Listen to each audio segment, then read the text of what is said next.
एक बार नारद जी द्वारिका गए तो उन्होंने श्री कृष्ण से कहा कि महाराज आप गोपियों की बड़ी तारीफ करते हैं, तो ये आपकी आदत ठीक नहीं। क्यों, क्या बात है भाई, हमारी आदत को तुम चैलेंज कर रहे हो?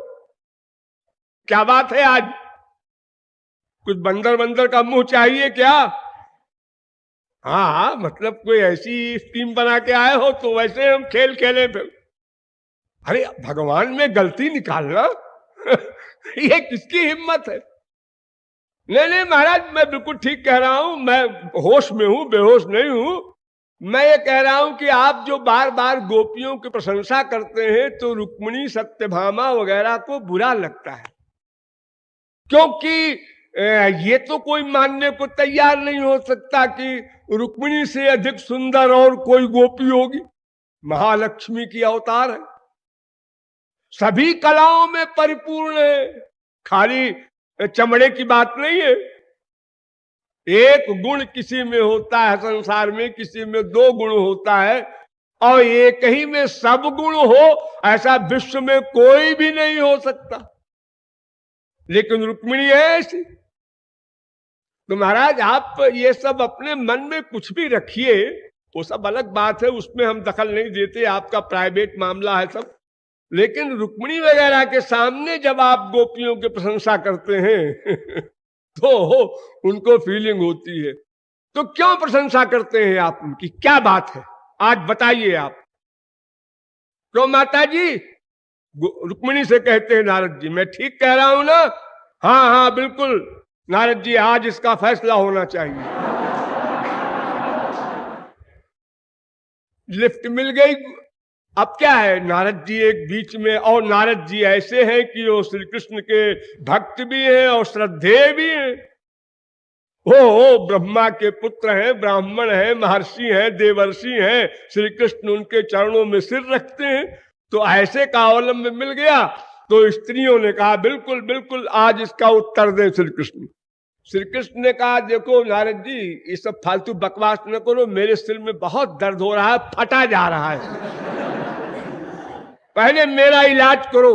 सोचो उसके लिए कुछ, ये फालतू बातें, उसका प्रेम, ये सब प्रेम तब सुहाता है जब शरीर ठीक रहे। और सिर में इतना दर्द हो रहा है और तुम प्रेम की बात लेके बैठ गए। हाँ? कोई आदमी 4 दिन का भूखा हो और फिर अचानक उसकी स्त्री, माँ बाप, बहन कोई आ जाए, हमसे प्यार करो, अरे भाग, प्यार वाली बड़ी आई है, हमारे तो पेट में चूहे दौड़ रहे हैं, इसको प्यार करो। हाँ? तो घबरा गए स्त्रियां सब और कराहने लगे पूरी एक्टिंग। अरे वो तो एक्टरों के डायरेक्टर हैं, उनको क्या मेहनत है एक्टिंग करने में। ऐसी एक्टिंग किया कि सब घबरा गई रानियां, जैसे प्राण जा रहे हैं उनके। नारद जी ने कहा भाई कुछ मामला है प्राइवेट, अब अपन संभल जाएं। एक बार बंदर बन चुके हैं ना। तो उन्होंने कहा महाराज ये आप जो, आपके सिर में बहुत दर्द है, इसकी दवा भी आप ही बता दीजिए, आप ही दवा बता दीजिए, क्या दवा है, कहां मिलेगी, कैसे मिलेगी। उन्होंने कहा दवा तो नारद जी बड़ी सरल है।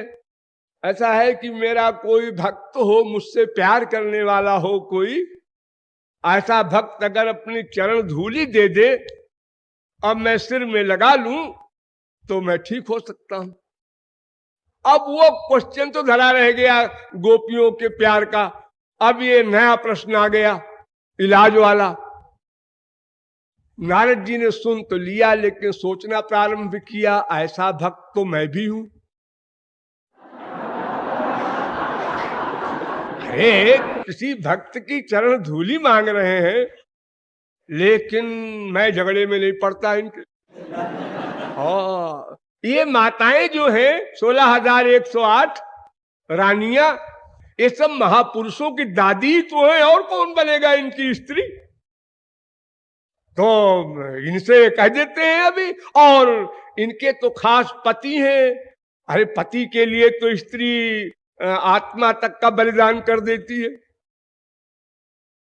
तो तुरंत रुक्मिणी वगैरह के सामने गए और कहा कि माताओं, ऐसा है कि वो कह रहे हैं कि चरण धूली कोई भक्त दे दे, तो आप लोग दे दीजिए, बस तुम अभी ठीक हो जाए। तो रुक्मिणी ने कहा कि तुम नॉर्मल तो हो, एक स्त्री अपने पति को चरण धूली दे, अरे नरक वरक तो बाद में मिलेगा, लेकिन हिस्ट्री में बदनाम हो जाए सो अलग। और कोई छोटा मोटा आदमी कोई गलत काम करे तो बात मोहल्ले में रह जाती है, और बड़ा आदमी वही गलत काम करे तो फिर मोटे मोटे अक्षरों में अखबारों में निकलता है। यानी जब महालक्ष्मी और भगवान का मामला है तो ये तो अनंत काल को इतिहास में अमर हो जाएगा कि श्री कृष्ण की ऐसी स्त्रियां थीं कि अपनी चरण धूली दिया। नारद जी ने सोचा और सोच कर कहा, हाँ बात तो ये ठीक कहती है, अच्छा इनको छोड़ो। और जो महात्मा है उनके पास जाते हैं, जहां जहां अपना वो समझे महात्मा सब जगह गए, सबने मना कर दिया, तुम्हारा दिमाग खराब है, अरे श्याम सुंदर के चरण की धूल हम लोग चाहते हैं कि हम अपने चरण धूल उनको देंगे, और वो भी होश में। तो फिर लौट आए नारद जी, उन्होंने कहा कि महाराज आप ये भी बता दीजिए वो कौन सा भक्त कहाँ रहता है जिसके चरण की धूली से आप अच्छे होंगे। हाँ, तो श्री कृष्ण ने कहा उधर एक है ना यूपी में, एक मथुरा वृंदावन वगैरह ब्रिज है। हाँ हाँ है, मालूम है, त्रैलोक्य में कौन सी जगह है जो मुझे नहीं मालूम। तो वहां गोपियां रहती हैं। नारद जी ने कहा, फिर गोपियों का नाम लिया। यहीं से तो बात चली थी कि गोपियों की प्रशंसा न करो, इससे रानियों को कष्ट होता है, ये फिर गोपियों के लिए आए बीच में। खैर अपन को क्या पड़ा है, चलते हैं। गए गोपियों के पास और उनसे कहा, माता वो श्याम सुंदर ने भेजा है मुझे, उनको बड़ा शारीरिक कष्ट है इस समय। क्या है? सारी गोपियों की हालत सीरियस। एक वाक्य सुन के, घबराओ मत घबराओ मत, ऐसा है कि वो उनके सर में बहुत दर्द है, वो कहते हैं कोई भक्त चरण धूली हमको दे दे तो मैं ठीक हो जाऊं। साहब ने पैर फैला दिए, ले जाओ। अरे थोड़ी नहीं, क्विंटल के क्विंटल ले जाओ, यहां तो करोड़ों गोपियां हैं। हाँ, नारद जी ने कहा है तुम लोग जो कुछ कह रही हो, जो कुछ करने जा रही हो, सोचा है इसका क्या फल होगा? देखिए नारद जी, ये फल वल बाद में बताना, पहले ले जाओ, जल्दी करो। श्याम सुंदर को कष्ट है और तुम फल वल की बात करने आए हो। इसका फल क्या होगा, क्या होगा, जो होगा होता रहेगा। अरे नरक मिलेगा, यही फल होगा ना। तो कौन नई बात है, अनंत जन्म अनंत बार नरक भोग चुके हैं, एक बार और सही हमारे प्रियतम को सुख तो मिल जाए। कौन नया है हमारे लिए नरक? कौन सा जीव ऐसा है जो अनंत बार नरक नहीं गया, अनंत बार स्वर्ग नहीं गया? तो क्या है, वो तो अभ्यास पड़ जाता है वैसे। तो गोपियां कहती हैं ये सब नरक फरक की बातें हमको न सुनो, जल्दी से ले जाओ तुम अपने हमारे प्राण बल्लभ को ठीक करो। नारद जी ने कहा पहले मैं ही लगा लूं अपने, बाद में उनको ठीक करूंगा। ऐसे अद्भुत भक्त है जिनका प्रियतम के सुख का ही लक्ष्य है, न लोक की परवाह, न वेद की, न नरक की। इसीलिए कहा है इन गोपियों के लिए कि श्रुतिभिर्विमृज्ञाम, वेद की ऋचाएं जहां नहीं पहुंच सकी वहां ये खड़ी हैं गोपियां।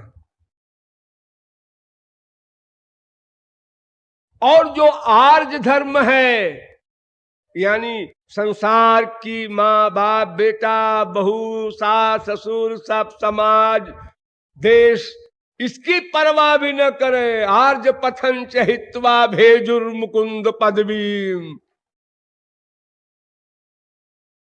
तो श्याम सुंदर के सुख के लिए ही जिनका लक्ष्य है, ऐसी गोपियां ये निष्काम है।